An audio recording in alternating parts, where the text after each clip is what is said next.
What is up, guys? Today I'm making another video about these old two-stroke Sea-Doo jet skis.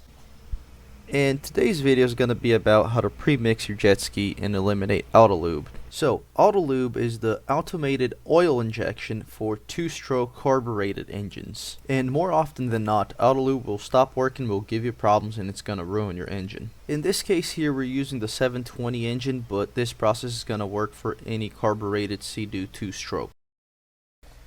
So, let's start. If we look here at the oil reservoir tank, we're going to see that we have three hoses that come out of this tank. Just let me get the battery here out of the way so it's easier for us to see and for me to work. So, we're going to have this hose here, which is already plugged up. This hose here goes to the oil pump. And what the oil pump does essentially is mixes the gas with oil before it goes to the combustion chamber. Then we will have these two other hoses here. These two are going to go into the engine to lubricate the rotary valve. The rotary valve, for those that don't know, it's a valve that works by opening and closing the intake of fuel for the two-stroke Sea-Doo engines. In my opinion, it's a little bit of over-engineering from Sea-Doo's side, and that's why we cannot eliminate 100% of the oil reservoir. In other brands, we're actually fully able to eliminate the oil reservoir and just pre-mix it in the fuel. So, for Sea-Doo, what do? So we grab this hose here that goes to the carburetor. You can see that mine, I actually isolated it with a screw. You can use other things. I had that in hand and it worked. What I did is I put the screw in and I tightened it up with a zip tie.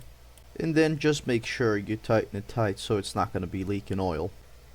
And then these two other hoses that go in and out of the engine. The bottom one is the one that goes in and the top one is the one that comes out.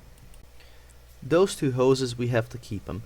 And the reason for that is the rotary valve has a gear on the inside that needs lubricating, and it uses the two-stroke oil for lubrication. If you end up removing this lubrication, if you end up removing all the oil of the system, this gear is just going to get torn up. The oil in the reservoir is not going to get consumed. It's just going to be going into the engine and back to the reservoir. The ideal is for you to leave about at least a quarter in the reservoir. You can see mine is about that.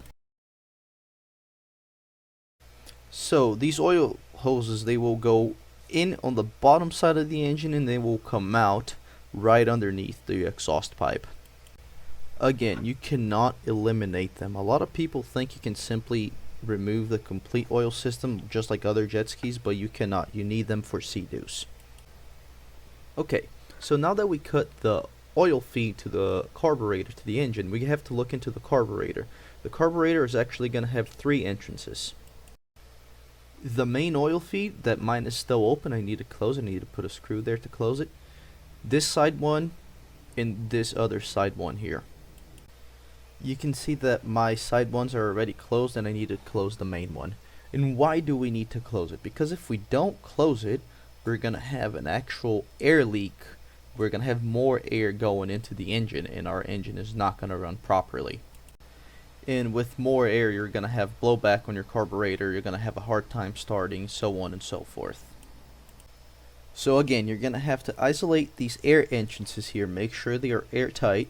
You're going to have to close the hose that comes from the oil reservoir, but you cannot eliminate your oil reservoir. That's it. Like, subscribe, and see you next time.